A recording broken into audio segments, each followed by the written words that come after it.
Hello and howdy everyone.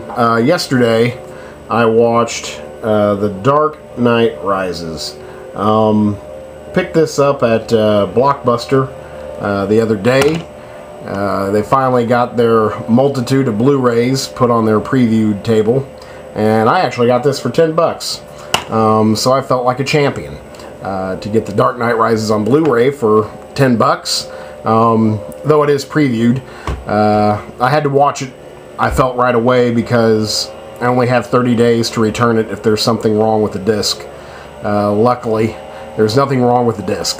But I bought it and watched it right away, basically. Though I was excited to watch it. I didn't rent it just because I knew that I would one day buy it and watch it, and now I have.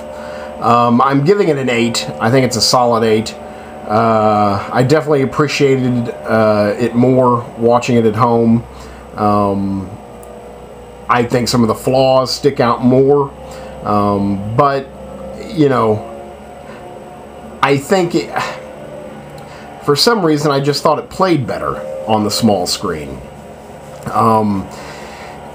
You know, it's very loud and very big in the theater, and maybe it's more distracting in the theater. Here, I don't know, I just felt like I absorbed it a lot more, which made me, in a way, not like the story as much, but still, I thought it was great. You know, as a disclaimer, I am a Batman fanboy. I'll be passionate about this film. I could take myself out of that and look at it without that fan, craze. And that's where that's coming from. The fanboy in me, loves it. Just gets a hard-on for it. But, again, I can take myself out of that, and I realize that this is an 8. Easy. It's definitely the least of the 3 Nolan Batman films. But it's still a spectacle. It's such an achievement. It's an achievement in filmmaking. So it's kind of pointless to talk bad about it. The only problems I have with it are in the story. I'll try and get to that first. Dark Knight Rises is about Batman coming out of retirement to face a new foe who is taking over Gotham and the financial systems of, I guess, America, in the form of Bane and the resurgence of the League of Shadows and a mysterious phantom menace that reveals itself later. So yeah, this is nearly a 3-hour film, so I'm condensing a lot there. But again, it's basically Batman versus Bane, and to stomp out the League of Shadows. Everyone returns here that was in the previous films, who lived through the previous films. I'll read this entire cast list that's at the top of the box that you can see there. Christian Bale, he's Batman. Michael Caine, Gary Oldman, Anne Hathaway, Tom Hardy, Marion Cotillard, Joseph Gordon-Levitt, and Morgan Freeman. I'd say Tom Hardy, stands out above the pack. He is the bad guy, and he plays a fantastic bad guy. I thought Bane was a great villain. I thought his voice was fantastic. Save but one line, all the cool lines belong to him, and then I think Catwoman has, one really good line. But, I thought Tom Hardy did a great job. All the acting, is fantastic. Really. I just think that everyone gets their big acting scene too early in the film. My biggest problem with the film, I find that Alfred, beloved Alfred, the, true sidekick of Batman, I feel, is minimized and, kind of let go in this film. I pretty much literally.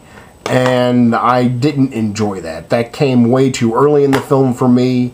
It didn't seem to make a whole lot of sense for it to happen.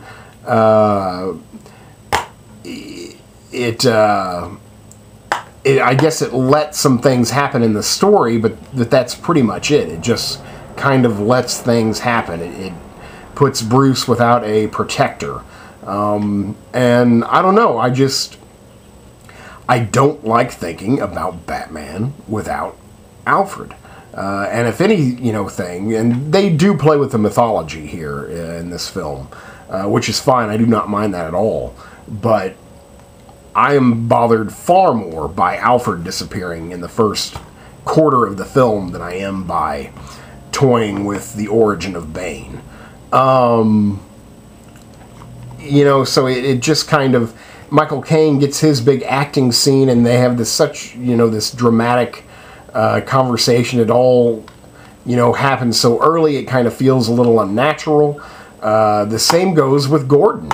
I think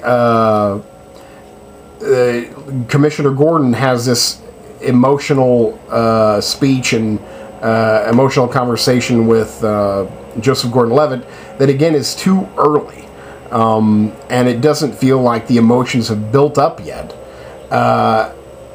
It basically leads to where all the emotion is out of the film so that the climax can happen. So that, there's only one emotional one emotional string left to tie up, and that's Batman's. So it's like getting everyone's issues out of the way early just so we can focus on Batman. And these action set pieces that happen at the end, where I thought that, with the other films, it seems like the action set pieces set up the rest of the film for this emotional climax that happens here in a way, but it's different. Again, it seems like the emotion is setting up the action, and in both Batman Begins and The Dark Knight, the action sets up the emotion. I'm hoping that makes sense. The story here is just too giant. I think it becomes too unwieldy. Things happen for no reason. No reason other than to serve as an editing tool to make something more suspenseful. And they had too much going on here, and it becomes giant and unwieldy. And I just get this sense of them trying to pull in the reins, and it just goes a little crazy at the end. And it's all in the third act. All of my issues with the film, I guess, occur throughout, but come to a head in the third act, because there's no more... there's one big reveal. See, they just had too much story. They have to get all these stories out of the way so that a third story can reveal itself in the last act. And reveal itself and let it play out and let it wrap up all in the third act. And I just think it was kind of, too much. Maybe they could have done, I don't know, something to make it run a little smoother. I don't know. I don't know. It's just a feeling more than anything. It looks fantastic. Nolan is an amazing director. He's does epics, better than anyone right now, I think. And this is certainly epic. If you take a look at the Dark Knight trilogy, it really is amazing. Again, everything you look at you know, the special effects, the practical effects, the costume design, the set design, production design, anything, sound design, the score, anything that you can see or hear is, you know, manicured to the greatest detail, and makes a, you know, a tremendous vehicle for escape. I just wish that the story had held up a little bit more. So it's, but it's not like you're never, again, it's nearly 3 hours, I guess 2 hours and 40 minutes pretty much. And I never felt that it really got long. You know, I stayed with it. I found myself to be distracted towards the beginning of the film more than anything. But then, you know, it just kind of gets on rolling. And then pretty soon you're swept up.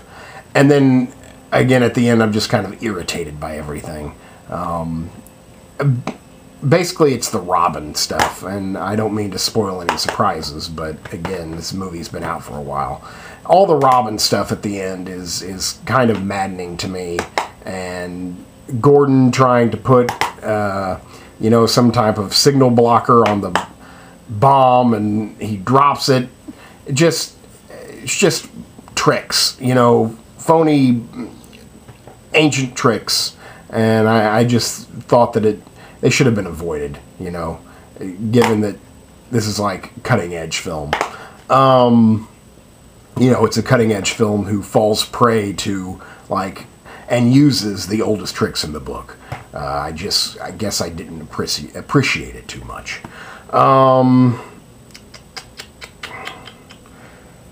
Everyone, again, all the acting is really good. Everything looks amazing.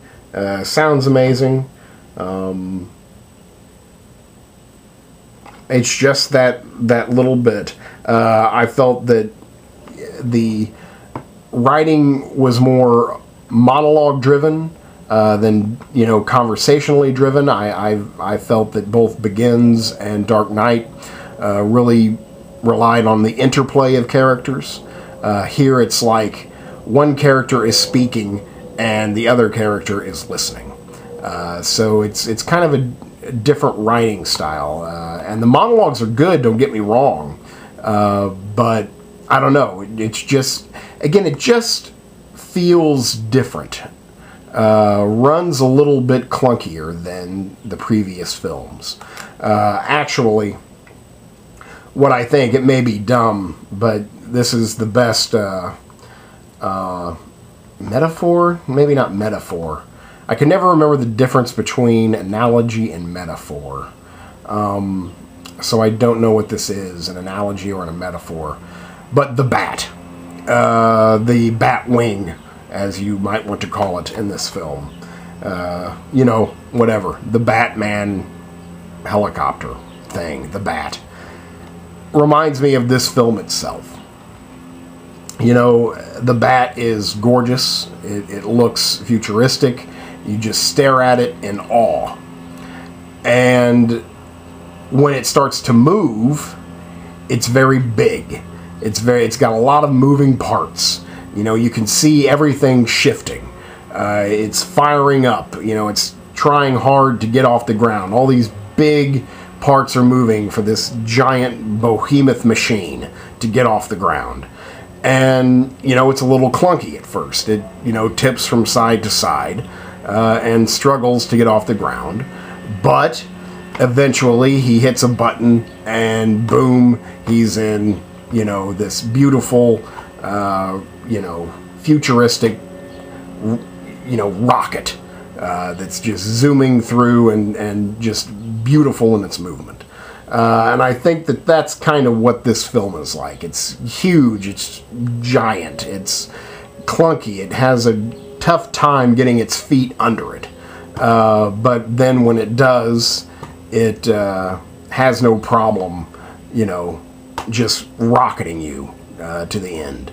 And that's, you know, that's how I see this film, is the bat. The bat in this film is The Dark Knight Rises.